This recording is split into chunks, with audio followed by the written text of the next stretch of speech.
Hello बच्चों, कल प्रसार किया था हमने। यहाँ पर देखिए आप दे रखा है, हमको सारणी दे रखा है, हमको एक्स का मान ज्ञात करना है। ये जो एक्स दे रखा है, ये एक्स का मान ज्ञात करना है। एक्स का मान कितना होगा, सवाल हमको इस टाइप से दे रखा है। एक सारणी दे रखी है आपको लेफ्ट में और एक दे रखी है राइट में। कह रहा है दोनों बराबर हैं, ठीक है। तो कह रहा है कि एक्स का मान ज्ञात करो। कैसे याद करें एक्स का मान? देखिए ये सारणिक है तो कह रहा है कि भाई इसका मान ज्ञात करो, इसका मान ज्ञात करो, दोनों का मान ज्ञात करो, बराबर रखो, एक्स का मान निकाल दो। ठीक है, एक्स का मान निकालना है तो आप क्या करो, इस सारणी का मान निकाल लो, यानी विस्तार कर दो। कैसे करते हैं, 2/2 का, 2 एकम 2 माइनस 5 चौक 20, 2 को एक्स की एक्स गुणा 2x स्क्वायर माइनस 6 चौक 24, 20 में से 2 गया 18 बचा, 2x स्क्वायर माइनस 24, ये 2x स्क्वायर,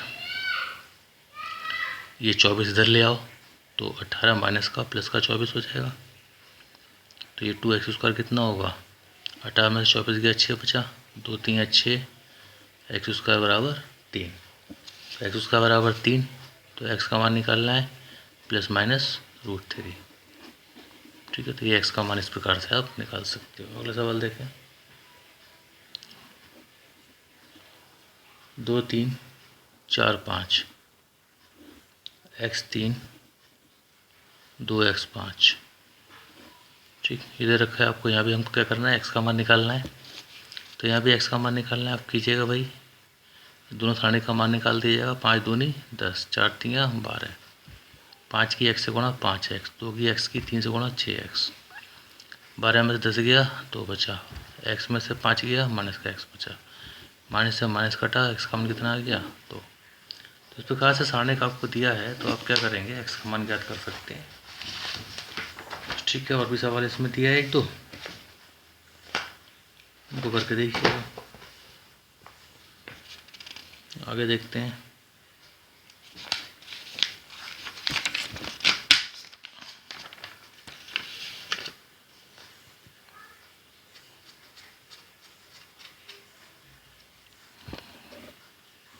फोर 4.2 प्रश्नावली है। सवाल आपको दिया हुआ है x प्लस a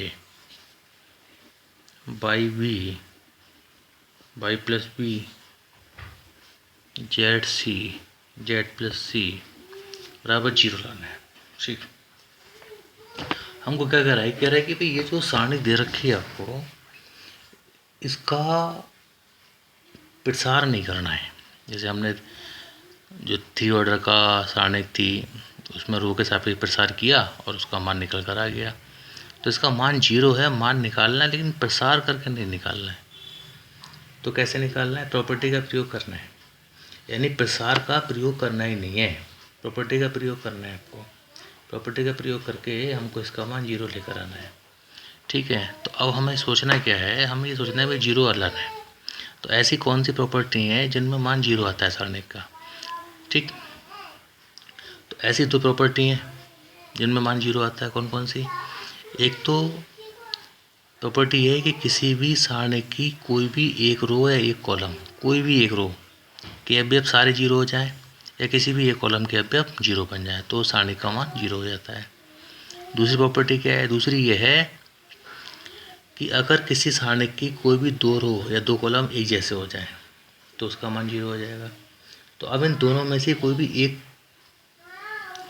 का हमको यूज़ करना है ना। या तो कोई भी एक रो या कॉलम के अवयव हम 0 बना दें, या कोई भी एक रो या एक कॉलम के अवयव 2 रो या 2 कॉलम के अवयव समान कर दें। ठीक है, तो ये आपको यहाँ करना होगा। देखिए ये C1 है, ये C2 है और ये C3 है।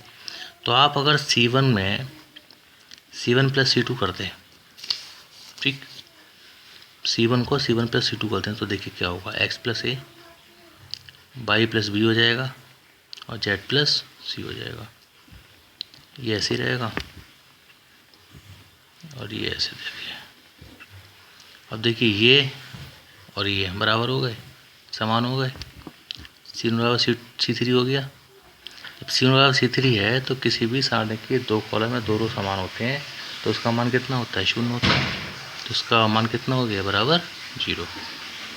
ठीक, इस प्रकार से प्रॉपर्टी का प्रयोग करके बिना प्रसार के हमको सारणी का मान ज्ञात करना है। तो सारणी का मान इस प्रकार से आप ज्ञात कर लेंगे, समझ रहे हैं ना। और देखिए सवाल, ए माइनस बी, बी माइनस सी, सी माइनस ए, बी माइनस सी, सी माइनस ए, ए माइनस बी, सी माइनस ए माइनस बी और बी माइनस सी बराबर 0। तो इसका हमको क्या करना है, इसमें भी बिना प्रसार के 0 लाना है। तो 0 की वही दो प्रॉपर्टी, या तो कोई भी एक रो या एक कॉलम के सारे वेब 0 हो जाए, या कोई भी 2 रो और 2 कॉलम समान हो जाए, है ना। तो मान 0 होगा, 2 कंडीशन में 0 होता है और तो 0 होता नहीं है। तो आप क्या करिए, देखिएगा यहाँ पर ये जो C1 है, इस C1 में C2 C3 जोड़ दो तो ये 0 हो जाएगा, या फिर R1 में R2 R3 जोड़ दो, कोई भी एक काम कर सकती हो, या तो R1 में R2 R3 जोड़ दो या C1 में C2 C3 जोड़ दो, ठीक, आपका काम हो जाएगा। तो हम क्या कर रहे हैं, हम R1 में R1 को R1 में R1 plus R2 plus R3 कर रहे हैं। R1 क्या कर लिया, R1 में हमने R2 R3 जोड़ कर लिखेंगे। तो देखना जरा भाई, जोड़ेंगे तो क्या होगा, जब आप इसमें ये दोनों जोड़ोगे, जब ये जोड़ेंगे तो माइनस ए प्लस से कट जाएगा, प्लस का भी माइनस भी 0 हो जाएगा और प्लस का सी माइनस का सी 0 हो जाएगा। तो यहाँ 0 आएगा, नहीं आएगा, इसमें ये दोनों जोड़ोगे सब 0 हो जाएगा, नहीं हो जाएगा, है ना। ये लिखें, बात बड़ा हो जाएगा। चलिए, a minus b plus b minus c plus c minus a, ऐसे इसमें दोनों जोड़ दो तो b minus c plus c minus a plus a minus b, इसमें दोनों जोड़ दो c minus a plus a minus b plus b minus c, ये दोनों ऐसे लिख दो, क्योंकि हमने R1 में R2 और R3 को जोड़ा है। अब देखना जरा भाई, ये 0 हो गया, 0 हो गया, 0 हो गया, बी माइनस सी, सी माइनस ए, ए माइनस बी, सी माइनस ए माइनस बी और ये बी माइनस सी। ये 0 क्यों हुआ, प्लस का बी माइनस का बी, सी माइनस का प्लस का सी, ए माइनस का प्लस का ए, सब कैंसिल। देखिए, plus b minus a plus a minus c plus c, minus a plus a minus b plus b minus c plus c, सब 0 हो गया। और सारणी का मान, एक रो एक कॉलम का मान 0 हो तो उसका मान कितना होता है, उसका मान 0 हो जाता है, और ये आंसर। ठीक है, इस प्रकार सवाल को और भी दे रखे हैं इसमें कि गुणधर्म का प्रयोग करके आपको आंसर लाना है, तो ऐसे ये सॉल्व करेंगे आप।